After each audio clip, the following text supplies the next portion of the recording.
नमस्कार दोस्तों, आज की हमारे इस वीडियो में हम आपके लिए जितिया व्रत की कथा लेकर आए हैं। एक समय की बात है, नर्मदा नदी के पास कंचनवटी नाम का एक नगर था।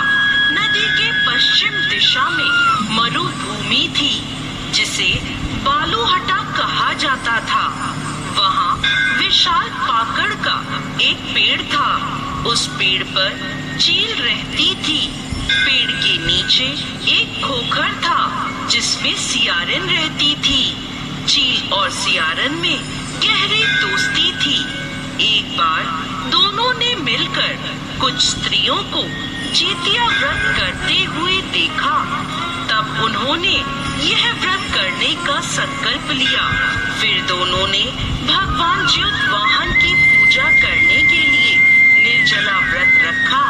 व्रत के दिन उस नगर में एक बड़े व्यापारी की मृत्यु हो गई और व्यापारी का दाह संस्कार उसी मरुस्थल पर किया गया।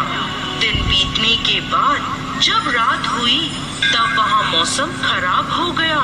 बिजली कड़कने लगी और बादल गरजने लगे। वहाँ पर बड़ा तूफान आ गया। अब सियारन को भूख लगने लगी।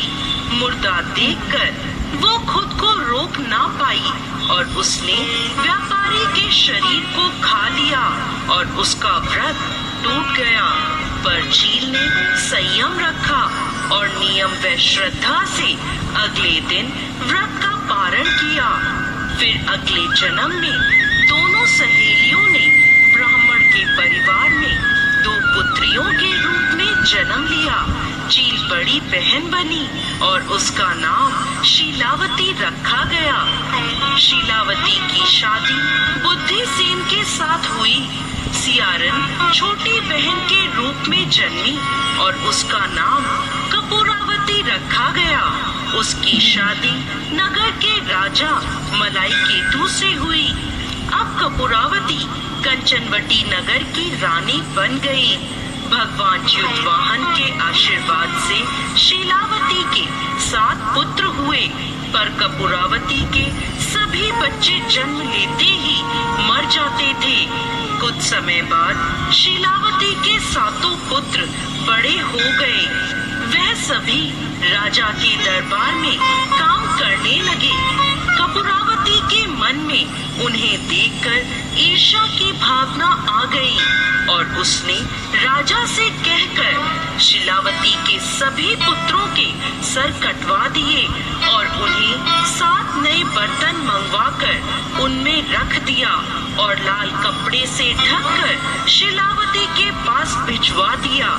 यह देखकर भगवान ज्योतवाहन ने मिट्टी से 7 भाइयों के सिर बनाए और सभी के सिर को उनके धड़ से जोड़कर उन पर अमृत छिड़क दिया, जिससे सभी में जान आ गई और शीलावती के 7 पुत्र जिंदा हो गए और अपने घर लौट आए। जो कटे हुए सिर रानी ने भेजे थे, वो फल बन गए। दूसरी ओर रानी कपूरावती शीलावती के घर से पुत्रों की मृत्यु का समाचार सुनने के लिए व्याकुल थी। जब बहुत देर तक कोई समाचार नहीं आया, तो कपूरावती स्वयं ही बड़ी बहन के घर चली गई। वहाँ सबको जिंदा और खुश देखकर वो बेहोश हो गई। जब उसे होश आया, तो अपनी बहन को उसने सारी बात बता दी। उसे अपनी गलती का पछतावा हो रहा था। भगवान ज्योतवाहन की कृपा से शीलावती को पूर्व जन्म की बातें याद आ गई।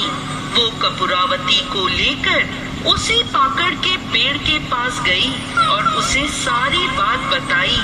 यह सुनकर कपूरावती उसी समय मृत्यु को प्राप्त हुई। जब राजा को यह खबर मिली, तो उसने उसी जगह पर पाकड़ के पेड़ के नीचे कपूरावती का दाह संस्कार कर दिया। हे भगवान ज्योतवाहन, जैसे आपने शीलावती के 7 पुत्रों की रक्षा करी, वैसे ही इस कहानी को कहते, सुनते और हुंकार भरते सब पर कृपा